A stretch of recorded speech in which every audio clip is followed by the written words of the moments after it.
again, everyone, and welcome to another episode on Let's Talk About Us with Uche. I am your host, Uche. As usual, to every single person who's been supporting me, who supported me so far, thank you so much.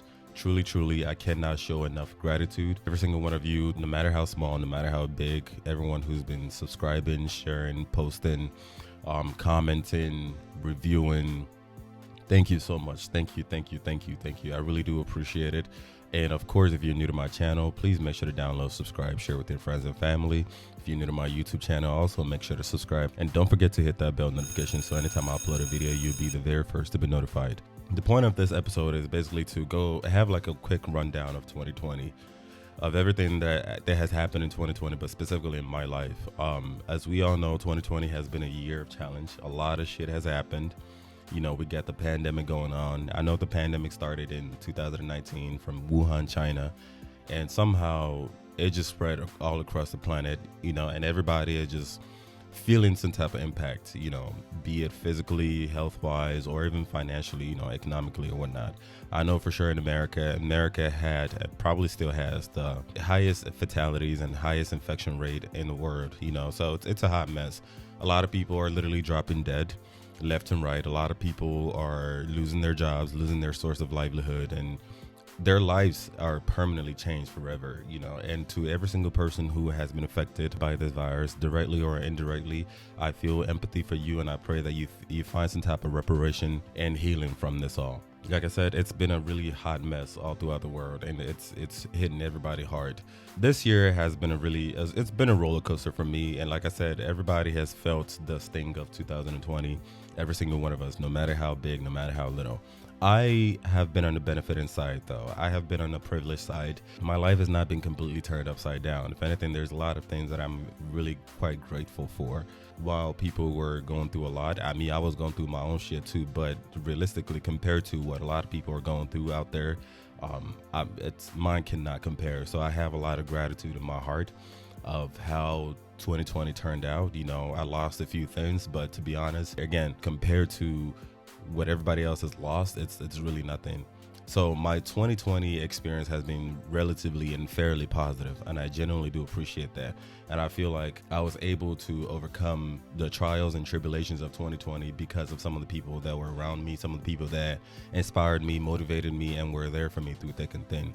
And I do want to give a quick shout out to 5 people, 5 of the most influential people in this year, 5 of the most influential people this year for me. Disclaimer, these are not the only people who were influential in my life this year. I had a lot of people in my life in and out. You know, some people were short-lived, and some people have been in my life for a while and will hopefully continue being in my life, and they've all been influential one way or the other. These are just the top 5 people that stood out to me the most, that I genuinely appreciated my encounter with them this year. The first person on the list is Jerry and Wendy. I've met them since I was 15 years old, since back when I was in high school in California. And this man and his wife, they've literally been like my parents. He's been a father figure, and she's been a mother figure for me. And these people, they've been with me through thick and thin. You know, they saw my darkest times in life when I was just drowning in depression, low self-esteem, anxiety. I was just a hot mess, hot mess. And this man and his wife, they saw that. They've seen how I've grown completely into a grown man, you know, how I continue to persevere, and they've shown me nothing but love and respect. And I know this for sure because they've proven it to me multiple times. You know, I feel nothing but love and respect from them. I know it's genuine because, again, they've seen my lowest. They've appreciated my lowest. They've supported my lowest. They accept me for literally every single thing I am, every single person I am, my lows, my insecurities, everything that makes me human. They love and respect me. They haven't just said it to me, they've also given it to me. I know for sure that I'll go to my grave knowing that these people have a special place in my heart, and nothing can ever compare. You know, if this man and his wife were to pass away right now, I would literally cry my heart out. That's how much these people mean to me. I know they give me nothing but uncomparable, untainted respect and love, and vice versa. So those are the first 2 people. The next person is Diane. I've known Diane again since I was also a teenager. She was like a mother figure to me. This woman has nothing but a big heart. She's been there for me. We've had our differences in the past, but honestly, I feel like those differences have reinforced our relationship and actually made it much stronger. She's truly a keeper. She's truly a ride or die type of person, and I will always appreciate meeting this woman. She's been there for me. She was there with me throughout a lot of my episodes, my mental health episodes. She helped me navigate through the chaos of life as a young man, growing into adulthood. She was there when I was moving to college. Matter of fact, she bought me a lot of things that I moved to college with. She was there with me when I enlisted in the military, and Jerry and Wendy as well. All throughout those years when I was homeless, they were there for me. These people stuck with me. They saw my lowest. They showed me nothing but love, nothing but support, nothing but respect. They have never, ever crowded my energy. They have never tried to shit on me. They have never tried to disrespect me in any type of way. They've always and only wanted nothing but the absolute best for me. I know for sure I'll go to my grave knowing that Diane has a special place in my heart. The next person on this list is Ryan. I've met a few episodes with Ryan in the past. Ryan is a very beautiful hearted man that I met when I was in South Africa. He's from America. This man is just full of intelligence. Just having a conversation with this man just gives me goosebumps. And the really strange thing about Ryan is I'm a very spiritual person. About 2 months prior to meeting Ryan, I prayed to meet somebody who would shake my world. I literally prayed, I tuned into the universe and I asked to meet somebody. I felt like I plateaued, if that makes sense. I felt like a lot of people that I kept meeting or people that were around me were just not inciting me enough. They were not motivating me enough, and I wanted something different. I wanted someone who can incite change, growth, positivity, somebody who can challenge me to grow from within, and outward. And literally in less than 2 months of making this prayer, I bumped into this man, and we've been really close friends ever since. Of course, we've had our ups and downs just like every other relationship, but we've gotten even much closer. This man has inspired me in so many different ways that I can't even begin to imagine. Our conversations are always intellectual, always very deep, and always very meaningful, and it's never a boring moment. Even when we're joking, it's very fluid. The relationship is very fluid. It's very happy. There's no type of awkwardness whatsoever, and he's definitely been a huge, integral, and monumental part of my 2020, and I have him to thank for it. Ryan is also one of the people who suggested and also inspired me to start a podcast and a YouTube channel, so I do have him to thank for that. And I started this podcast as a way to curb my mental health. It became some type of therapy session for me.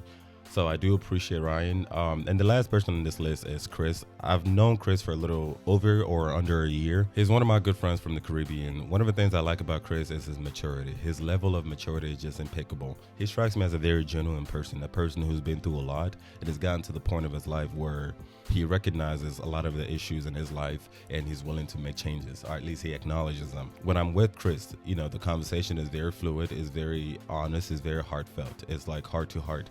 And this man has given me nothing but respect and nothing but love, and I genuinely do appreciate meeting him because, his just interacting with him and having certain kinds of conversation with him helped me tap into some of my deepest, darkest insecurities, kind of buried away for a while. And, I love the fact that this man saw a lot of my insecurities, saw a lot of my humans, and didn't judge me for it. He appreciated me, he respected me, and he wished the best for me, and vice versa. Another thing I do like about Chris is the fact that his energy is very chill. It's not crowded at all. He doesn't suffocate me at all. The man is just very chill. He's being himself. He's very cool. He has a very cool demeanor. He sees through a lot of the bullshit. And so, yes, those are the 5 most influential people in my life for 2020. Of course, like I said, these are not the only people who were very influential in my life. I met a lot of people who have incited change and motivated me, who have stuck with me, who have learned from, including from the negative experiences that I've also learned from. So yes, those are the 5 people I do appreciate. Another thing I do want to talk about is things that I achieved this year. Of course, I started my podcast this year. I believe I started it sometime in January or maybe February. But I didn't really start taking it serious till sometime in March, April. So I'm very appreciative. I'm very proud of myself for actually, having the balls to start my podcast, start a YouTube channel from scratch, because I didn't have any type of exposure. I didn't have any type of experience. I didn't know much about podcasts. Of course, I listened to podcasts. I watched YouTube videos, but I just didn't know the ins and outs. But the beauty about this podcast thing and also the YouTube thing that I'm doing is the fact that it's fueled from passion. This is literally nothing but therapy for me. I come out here to rant as opposed to bottling my emotions up. I'm not here to tell people what to do, and I'm not here to act like my life is perfect. That is by no means the point of this podcast. This is literally nothing but therapy for me because there's a lot of thoughts in my head, and I'm here to basically challenge people to see what I see, and hopefully that they can challenge me as well. Because again, I may be the one with my head screwed backwards. I feel like I see a lot of the problems in the world and a lot of the issues that we, including myself, we perpetuate. And I just wanted out. I wanted to be a better person. I wanted to grow. I wanted to cite change. I wanted to empower people to think outside the box so that we can try to challenge the norms and hopefully to discover some of our bullshit, overcome some of our bullshit and be better people. That's literally the only reason why I started this podcast. It's therapy for me, and it's worked so far. I've noticed that my mental health has stabilized ever since I've had this podcast. Every time I go through something, or maybe there's some type of trigger in my life, I run to my podcast and I record. I like to read a lot, and when I read and research, I write down things, and I come to my podcast and I just rant. So I do appreciate having my podcast is a very monumental milestone in my life this year. Another thing that I did achieve, I at least appreciate this year as well, is the fact that I was employed the entire time. It's really interesting how a lot of us, we don't really sit down and think of some of the most important and essential things in our lives that we actually just take for granted. Unemployment is one of them. And of course, with this pandemic thing going on, a lot of people have lost their jobs and their source of livelihood. And I'm very appreciative of the fact that the entire time I was still very much employed. I had a source of income and I had a roof over my head. And I do appreciate having my own home. And I've mentioned this in a previous podcast episode, how having my own space and having my own home was extremely important to me, because the way I grew up in a very abusive and toxic environment that I never felt like I fit in. And all I wanted to do was grow up and have my own space and have my own home. And so having my own home amidst all this pandemic crisis and not having to struggle at all and still having my mental health in check, that was nothing but a great accomplishment and a huge milestone for me in 2020. And for that, I'm very, very appreciative. And another thing too that I do appreciate for 2020 is quality relationships that I've had.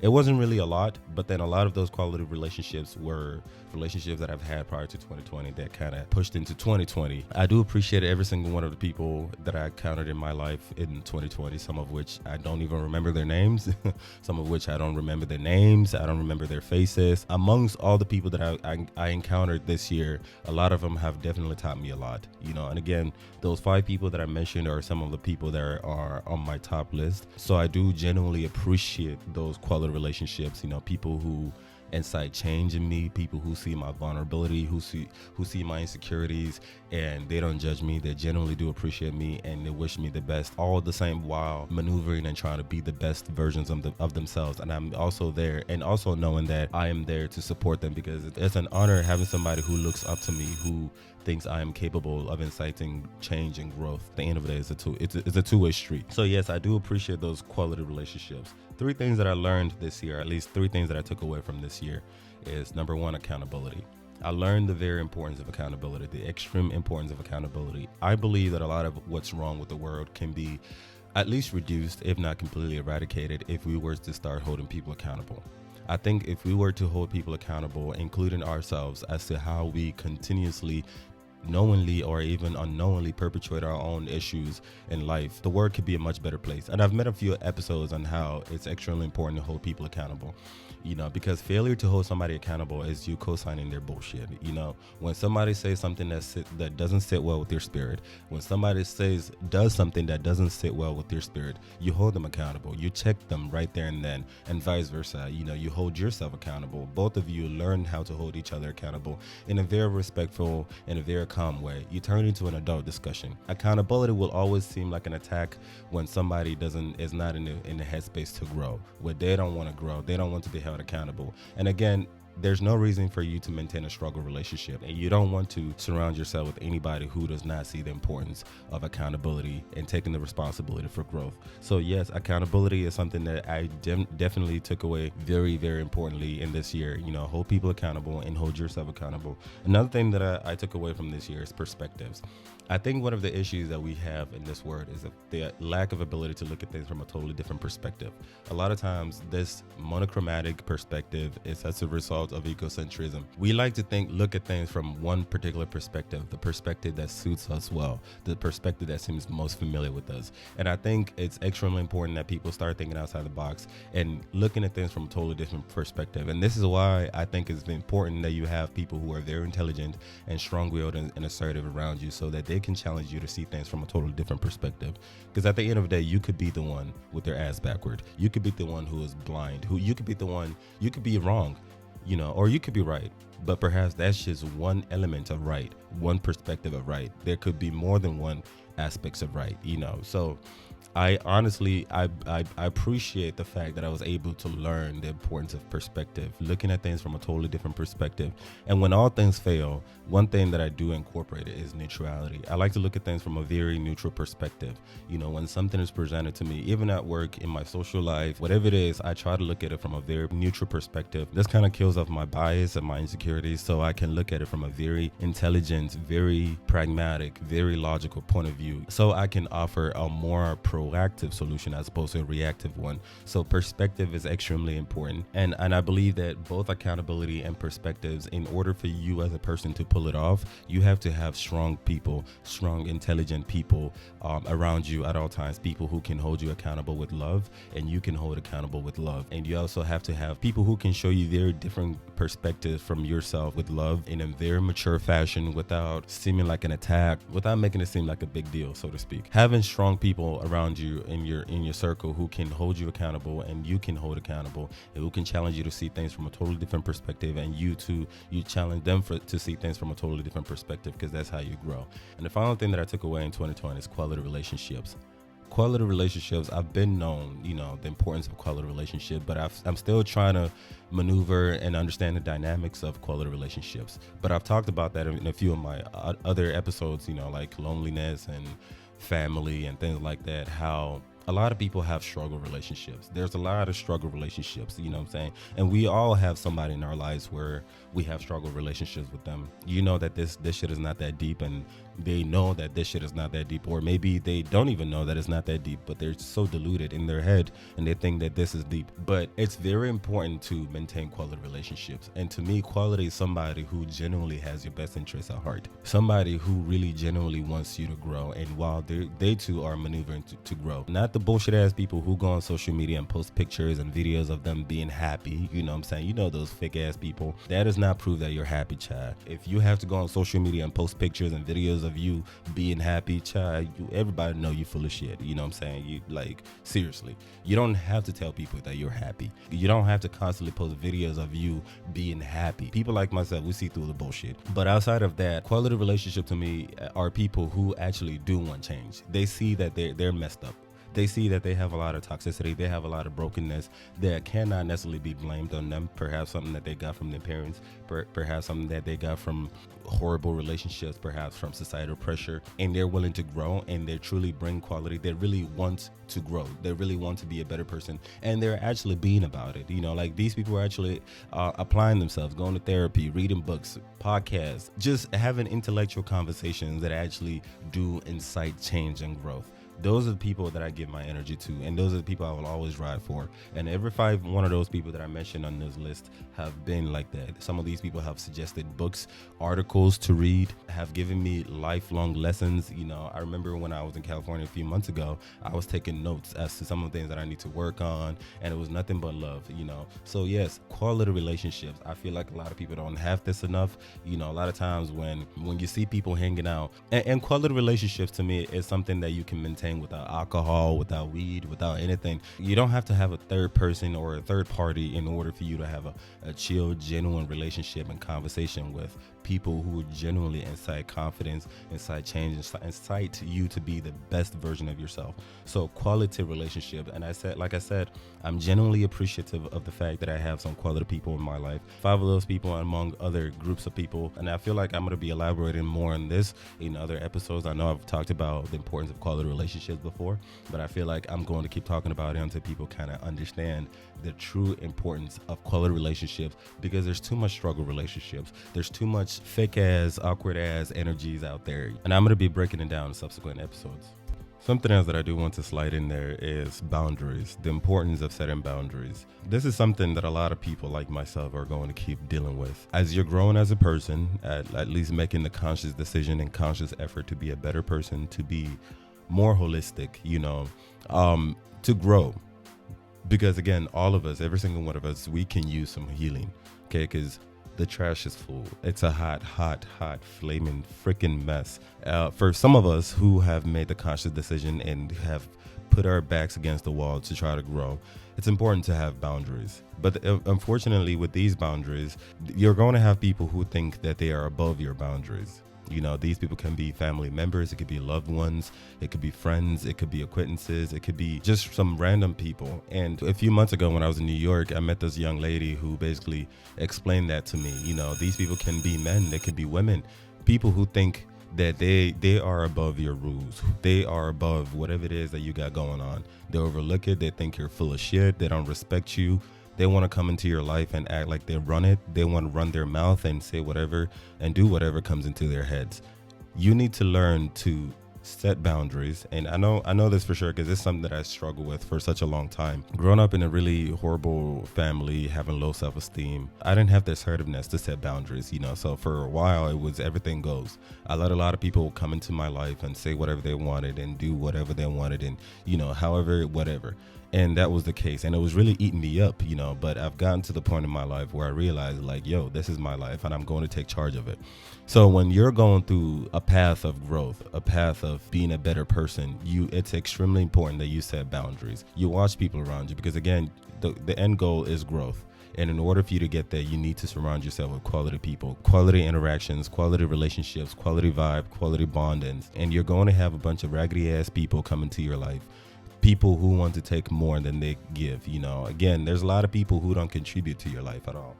They don't owe you anything. You don't owe them anything, but they just come into your life and they just want to act like they can manipulate you. They can push you around and they can say whatever it is they want to and get away with it. Again, a lot of times these people come in forms of lovers and forms of family members. And it's extremely important that you put your feet down and basically show them where to sit. You know, part of that is also holding people accountable. You know what I'm saying? If the relationship is not that beneficial and every time you set boundaries and they try to cross those boundaries and you drag them back to where they need to sit, they'll always be irritated. It's not written anywhere that you need to maintain a relationship with somebody who does not respect your boundaries. Because again, at the end of the day, the ultimate goal is to be a better and healthier, holistic human being, point blank period, both physically, mentally, and spiritually. And if somebody doesn't see that in you, they don't respect that, they don't acknowledge it, and they're not willing to put in the effort, or maybe they don't even believe in you, they don't need to be in your life. You know, again, once again, it's extremely important as you're going through your life, as you're going through a self-development, as you're maneuvering through this crazy ass word to set boundaries, because you're going to meet a lot of people who don't respect boundaries. Doesn't matter who those people are, just confidently and calmly remind them where to sit. Speaking of self-development, everybody who knows me on a very personal level knows that I take this very, very serious. You know, some people actually find it annoying, but I really don't give a shit because, you know, it's not about you, it's about me at this point. You know, I'm literally trying to save my life and turn things around. So one of the books that I read earlier this year basically challenged me to come up with a self-development plan.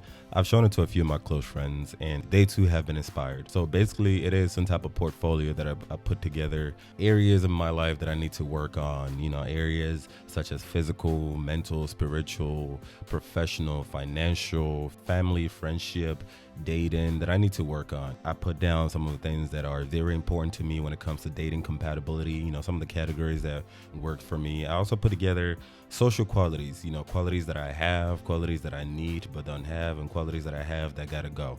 You know, the same thing too, I put down qualities that I want in others, qualities that I don't mind in others, and qualities that are completely unacceptable in others, you know. And I also put down a few things, like a few private personal things like rituals, you know, rituals that I want to be able to incorporate in my life, some vision statements, you know, things that I have to, like a mantra type of thing that I want to be able to say, you know, like recite in my head before I go into, or at least I dive into something that's going to be obviously very challenging or very important in my life, you know. So again, this book that I read definitely incited me and challenged me to want to incorporate some of these things into my life. And I was able to come up with a self-development plan. I'm going to be sharing some screenshots on my YouTube channel. So if you're listening in my audio podcast, I suggest to go to my YouTube to see a visual, some type of manuscript, some type of outline of what I'm talking about. I think it's really neatly put together, and I'm going to be doing this every year. There are a few other categories in there. I'm going to be putting some screenshots. And of course, whoever's listening to me right now, you think this is very important to you, or this is something that you would like to do, you can always email me, and you and I, we can kind of get together and try to work out something, you know, help you create a self-development plan for 2021. This is like a perfect timing actually, so that you too can start challenging yourself to be a better person. I think it's very holistic. I like the way I put it together. And if you have any suggestion, anyone who has any suggestions, send me an email or comment down below as to how you think I should, or some of the categories you think I should incorporate in it. I'm really excited for this. I'm really, really, really excited. Everybody close to me, like really, really close to me that I talk about these kind of things with, they can see the excitement in my heart. They can see the excitement in my eyes when I talk about some of the things on this list that I've created. I've never done anything like this before in my life, and I'm looking forward to doing this, incorporating some of these things. A lot of these categories are physical, mental, spiritual, relationship, family, dating, financial, professional, investments, things that I want to be working on. And again, all this inspiration came from a book that I read recently that was recommended to me by one of my really friends that lives out here in Texas. And again, these are the kind of friendships and relationships that I'm looking for. People who can be like, hey, Uche, I noticed that you like to talk about this. I noticed this. I noticed that, here's a book, or here's this, here's that. Read about this and learn about this. These are the people that are frontline to importance in my life. These are the people that I will always shout out for. These are people that I'll go above and beyond for. And I challenge people to have more of these quality relationships, because again, I have seen way too many struggle-ass relationships where if both of you are not drinking or smoking, there's no fun, which is really sad. Again, there's nothing wrong with smoking. There's nothing necessarily wrong with smoking and drinking. There's nothing necessarily wrong with talking shit. But if that's all you're about, and again, also another thing to pay attention to some of the conversations you have with people. If your conversations are always gossip-like, if the conversations are always derogatory, something negative, that's a toxic ass relationship, and that's a struggle relationship. You don't want to be with somebody where you feel like you have to talk shit about somebody else in order for you to have a good time with them. Sometimes, yes, it's important. It's okay to talk shit. It's okay to have fun and let loose and just clown. I'm a clowner myself. I talk all kinds of shit. I make fun of myself and I make fun of my friends. Everybody who knows me knows that. But that's not the shit that I'm about all the time. I'm able to have a deeper intellectual, deep conversation with people, because I really try to be a better person. I don't think I'm perfect. I think I'm very, very, very flawed in so many different ways. And matter of fact, my flaws give me anxiety. It gives me anxiety because I'm young, and I feel like this is the perfect opportunity for me to get my shit together, because I'm not trying to wake up at 50 years old and realize like, yo, I could have done this and I could have done that, but I missed the train. So I want to make sure I surround myself with people who can incite me, who can inspire me, who can motivate me to be a better person, so I can see what I'm missing right now before it's too late. And that's why I'm making this self-development plan. And again, if this sounds interesting to you and you want to get together to work on this, we can schedule a Zoom, or you can send me an email at LetsTalkAboutUsWithUche@gmail.com. That's LetsTalkAboutUsWithUche@gmail.com, or you can hit me up on Facebook or Instagram at Let's Talk with Uche, and I can help you come up with a self-development plan. Like I said, I'm really, really excited about this. I'm really excited to be working and incorporating some of these things into my personal life. I do want to talk about some of the most influential books that I've read this year. I've read a lot of articles. I'm not a huge book reader. I'm not an avid book reader, but I've started picking up some books lately, because I realized a lot of books offer a lot of self-development strategies that are very near and dear to me, so I've started reading more books. I read a lot of articles. Like I mentioned in some of my previous episodes, I read articles almost every day, at least one or two every week. And I have some close friends in my life who always send me links and like, hey, look, I think you'll be interested in this article. This seems like something that you can benefit from. I'm always reading articles, and I'm always sharing articles to people who I know can benefit from it, or people who enjoy that, But over time, I started reading books, and I do want to share some of the books that I've read that have definitely incited change and growth in my life. The first book on the list is Love Sense. Love Sense is a book that talks about love. It's by Dr. Sue Johnson. I think this book is very, very honest and very heartfelt. Dr. Sue Johnson, she is, I think she's a marriage counselor or something like that. And she was talking about the dynamics of love and how we're not so sure of what love is, and we're trying to maneuver and try to understand what love is amidst all the brokennesses that we suffer individually and collectively. And she offers some help, she offers some suggestions as to how we can rectify some of our brokenness and find true love. I think the book is very, very deep and very heartfelt. One of the things I took away from this book is the 5 love languages. She was the first person to thoroughly write love languages in such a way that I was able to actually zone in on a deeper level and actually really try to find a piece of myself in that book. Another thing that I like about that book is how she talked about attachment theories and attachment styles. We all have different attachment styles, and this is as a result of how we were raised, who raised us, where we were raised, and things like that, and how some of those attachment styles can be problematic in our lives. I highly recommend that everybody reads Love Sense. I'm going to put links of each and every one of these books down below. Love Sense by Dr. Sue Johnson. The next on the list is Dead Aid. Dead Aid is written by Dambisa Moyo. Dambisa Moyo is of African origin, and she lived in the West for a while, and she basically did her own independent research as to some of the issues in Africa and offers some realistic and of course subjective perspectives as to how we can change the trajectory of Africa's future. And again, this book, she did give a disclaimer that her opinion may not necessarily be the most popular opinion, but those are her opinion. A lot of times people do research on Africa, but with all the wrong intentions, but she actually did research on Africa to see what the issues are with Africa in her heart. She did talk about some of the issues in Africa and how we perpetuate them and where they came from and how they're not going away anytime soon unless we wake up and try things differently. And she did give some heartfelt, deep, dope, very deep and pragmatic strategies as to what we can do collectively as Africans and also allies to permanently change the trajectory of Africa forever. I love the book a lot. Again, one of my really good friends suggested that I read this book, and I left being very inspired, very motivated. I took a lot of notes, actually, some notes that I'm going to be incorporating into my own personal life. The next book is 5 Love Languages. This is by Gary Chapman. 5 Love Languages. I literally just bumped into this book while I was looking for another book in Walmart. 5 Love Languages by Gary Chapman. This is very deep. It explains the 5 love languages. So basically, the author of this book suggests that every human being is categorized into 5 different love languages, and he thoroughly broke down each one of those 5 love languages, so that you can better understand yourself and better understand your partner, so that both of you can have a more fulfilling love life. I think he wrote the book for married people who are struggling with their marriage, who are struggling with their relationships, who are struggling with their love.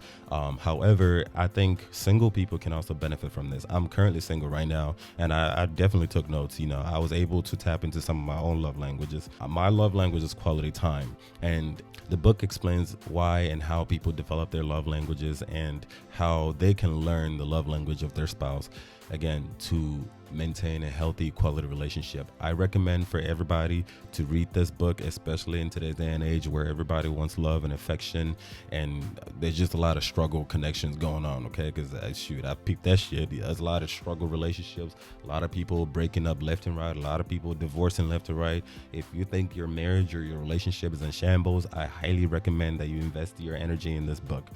The next is A Gay Man's Guide to Life. I know a lot of people are going to be, very biased reading this because they think it's about being gay. Yes, it talks about gay men, but the book is literally for anybody. If you're able to put your ego aside and put your bias aside, I promise you, and trust me, every single human being, you can take away something from this book. Of course, this is not the only self-development book out there. There's so many different self-development books out there. I found it very intriguing. I found it very helpful. I found it very insightful.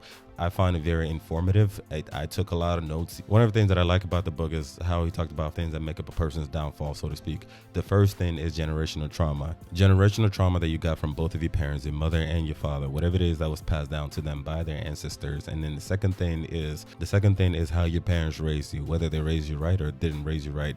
Basically, their parenting skill is going to affect your psyche, going to affect your attitude, going to affect your perspective in life. The third thing is going to be pressure from society. Society wants you to be a certain way, but that may not necessarily conform to who you are. We live in a society where society tells you this is what a real man is, this is what a real woman is, this is what a white person should be, this is what a black person should be, this is what a gay person should be, and all that dumb shit, So basically, we're all constantly conflicted in this sense of identity. And lastly, we have our own personal insecurities and bias that drives all this home. We have our own shit that we're dealing with internally, and we perpetuate, unfortunately, a lot of those brokenness in our head. We drive it home and we live it out, and as a result, we are nothing but a ball of toxicity. So he basically talks about all that, and I feel like every single person, it doesn't matter if you're gay or straight, white or black, immigrant or not, I feel like every single one of us, we can relate, and you can definitely take something out of it. Again, you have to put your bias and your ego aside in order for you to actually take out the concrete message from this book. Again, the title of this book is A Gay Man's Guide to Life. Another book that I'm currently reading is Views from the Cockpit. I'm still reading this book. I started reading it like about a few days ago because I've had so much going on. The title of the book is Views from the Cockpit by Victory Ross. This is a book that was written by Mr. Ross. Mr. Ross is a singer and also an author, writing about his life and his interaction with his father. Basically how his relationship with his father started off and how that has affected him as a man. I think the book is so interesting so far. I haven't fully finished reading it, and I'm hoping to finish reading it before the New Year's.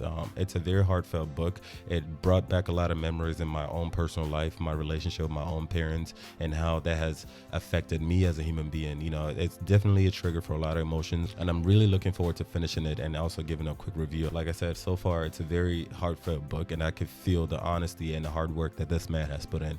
I also do want to give a quick shout out to Ross. Mr. Ross has been following me on Instagram, has been a huge supporter. Thank you very much, Ross. You've patronized me a lot, you know, and I see you. I really do see you. I do appreciate your energy. I appreciate your heart. God bless you for supporting me. God bless you for viewing and sharing my episodes. God bless you for commenting. I really do appreciate you. God bless you so much for all your continued support. You're not going unnoticed, and I genuinely wish you the best. His Instagram is Ross Victory Official. Ross Victory Official. I'm gonna put like a screenshot, so for anybody who's interested in his music or his books, he's a very intelligent man, very handsome too.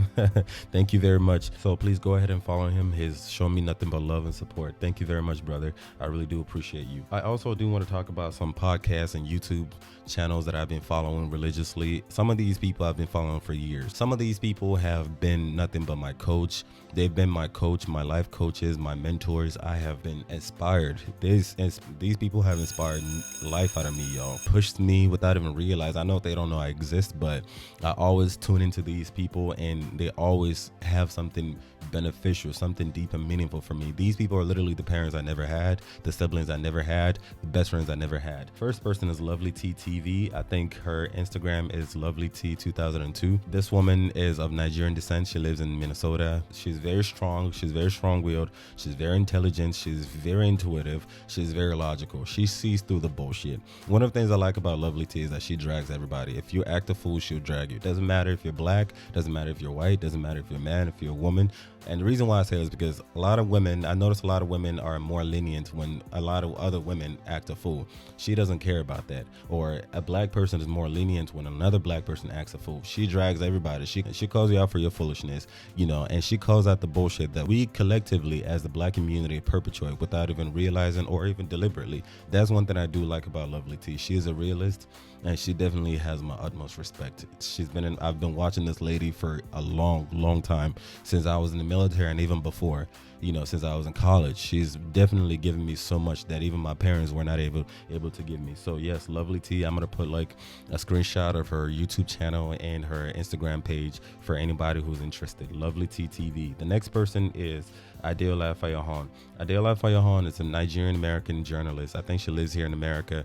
I've talked about her before. She basically gives news on Africa, African leaders, African politics, African government, and even African churches, basically exposing the bullshit that African leaders and African elites puts Africans through. You know, Africans that live on the continent, and also while challenging Africans in the diaspora to use their privilege to, you know, pay attention to some of the issues that are going on in Africa. Adeola has definitely bridged the gap between me and Africa, you know, especially in Nigeria, because prior to watching Adeola, I really didn't know anything going on in Nigeria. I didn't know anything going on in Africa. Everything was so American centralized. But I like the fact that she was able to bring that media, the Nigerian media, to consumers like me in America, and the fact that she lives here in America gives her the opportunity and the platform to speak her mind without having to kiss anybody's ass. So yes, I suggest that everybody follow her, Adeola Fayohan. I'm gonna put like screenshots and links down below for anybody who's interested. The next person is Franklin. Franklin it's a British Nigerian. Franklin spelled with Phrankleen. Franklin's a British Nigerian. He lives in the UK. He has this episode series that he does on YouTube. He calls it Saying It As It Is. One thing I love about Franklin is that he is a realist to the core. He doesn't give two shits about what anybody thinks about him, and he drags Nigerians for all the bullshit that we perpetuate.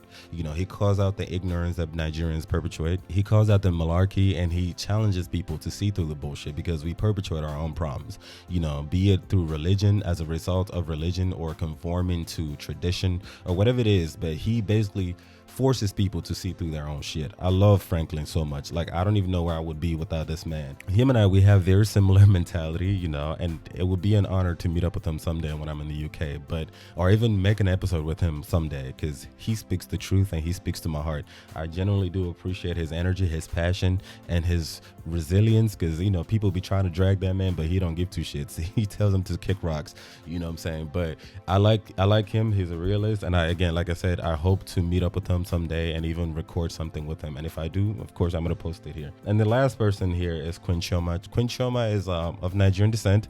I think she's born and raised in Philadelphia. She lives there. She mainly talks about Black American issues. She exposes a lot of the bullshit in the Black American community, especially pertaining to Black women, as to how Black people, especially Black women, perpetuate their own problems, how Black women settle for less, how Black women need to set their standards higher, and how Black women also need to work on their own quality so that they can also deserve better, because you can't ask for what you don't give. You know, Queen Chioma is also a realist. She keeps it real, all the way real.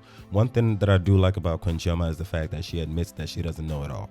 You know, she admits that she has her flaws. She's admitted that she has mental health issues. She's maneuvering and navigating through her own life, her own personal life, insecurities and relationships and things like that. And she's also very young, you know, but the fact that this young woman at her age is going against the grain, she'll always have my respect. So these are the top 4 people, podcasts and YouTube channels that I patronize. Like I said, these people have been nothing but inspirational for me. They've incited change in me. I watch and listen to these people religiously almost every day, literally every week, you know, for years. And I don't know where I would be without any one of these people. And I hope to see more content from them. Of course, a lot of what they say is repetitive, but one thing that I do appreciate about repetitiveness is it reinforces a lot of the things that you already know, you know, so that you don't start gaslighting or even second guessing yourself. Lastly, I do want to talk about movies. Some of the top movies that I watched this year is Nothing to Hide. Nothing to Hide is a Netflix movie. It's a movie on Netflix. I think it's French. You know, basically it's a group of friends that on the surface, they all look happy. Everybody's getting along and having a good old funky time until they decided to play a game, and this game revealed a lot of dark secrets that they all neglected for such a while. And I personally think it changed the dynamics of their relationships afterwards. But again, one thing I like about this movie is the fact that on the surface, every friend was having a good time. You know, like a normal friend, they're all drinking and eating, until they started playing a game that required them to be raw and real about a whole lot of things, and so much insecurities and so much dark shit just came out. I like that movie. It's French, but it has English subtitles and English voiceovers. If you like that kind of movie, I highly recommend it. I think it was a really good movie. The next one is The Platform. One of the things I like about The Platform is its depiction of society today, how altruistic society is, how selfish society can be. And basically, I feel like the movie exposed the altruistic motive in humans, and also offers solutions as to how we can collectively overcome this if we're all cooperated, if we all had a little bit of empathy. And also the movie shared how difficult it is to rally people to be more empathetic, to be more emotionally intelligent, to be less selfish, you know, because at the end of the day, what we really need in this life is love. And I know it's easier said than done, but I feel like the movie exposed how deeply broken society is, and how it's going to be very difficult for us collectively to get out of that bullshit, you know, and we perpetuate our own problems as a society. Again, the name of the movie is The Platform. I don't really remember where I saw this movie. I think it was also on Netflix. Another one that I liked this year is A Single Man. It's a movie about a single middle-aged gay man who is also, I think, a school teacher, a man that is very intelligent, way beyond his peers, very intelligent, highly sought for, highly respected in academia, very intelligent, but he's also battling with loneliness. He's battling with loneliness, he's battling with insecurities, he's battling with depression. He's also fighting suicidal ideations. One thing that I loved about this movie is how it showed this man that on the surface, he is basically perfect, you know, but then underneath, it basically exposes some of the challenges that a single middle-aged gay man would go through in society and how that could take a toll on somebody. I think it's very informative. Again, you'd have to be open-minded and emotionally intelligent to get the message in this movie. I think it was very heartfelt and it really spoke to me. You know, some of the things that we overlook, sometimes we overlook people who are much older and some of the things that they struggle with, members of the LGBTQ community, some of the loneliness or sense of ostracization that they have to go through. You know, when people say loose words like, oh, what a fucking faggot, or, you know, oh, that's gay, in a very obviously negative way, those things can truly hurt. You know, so I feel like that movie exposes a lot of that. Another movie that I did like is A Marriage Story. I like this movie a lot. I really like this movie. Matter of fact, I think this actually might be the best movie of this year that I watched. You know, one thing I like about the movie is it talks about the marriage dynamics in America.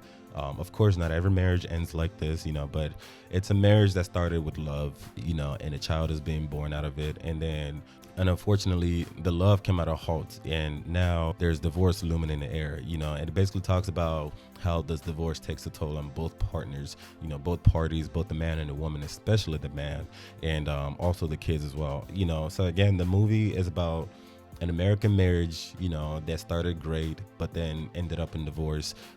Basically how these two partners are navigating the stress of divorce. You know, I like this a lot because it talks about the dirty, nitty-gritty parts of marriage that a lot of people don't stop to think about or talk about. You know, it exposes a lot of the things that go on behind the scenes that a lot of people are not necessarily always honest about. You know, a lot of times we see all these wedding pictures, we see all these, you know, happy marriages and Facebook pictures and Instagram pictures of people being happy and having a good old funky time, but we don't realize that behind that, these are still human beings that have to navigate through their own insecurities, their own biases, their own struggles, their own brokennesses, and still try to maintain their own livelihoods and still try to create a relationship of love, and how that could eventually expire and how it expires and how some people navigate through it.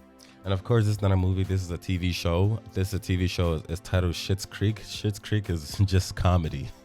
This is like probably the best comedy show I've seen in 2020. It was the absolute best. I literally watched all 6 or 7 episodes within months, you know, because it was so good.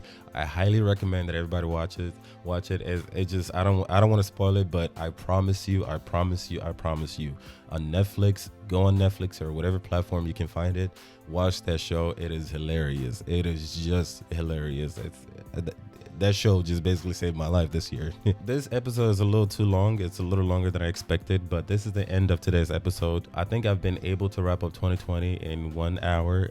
This is basically my life in 2020. It was rough for most people, but it wasn't that terrible for me. And I was able to challenge myself to grow. I was able to maintain quality relationships and also keep seeking quality relationships. I'm going to put screenshots of my self-development plan for 2021.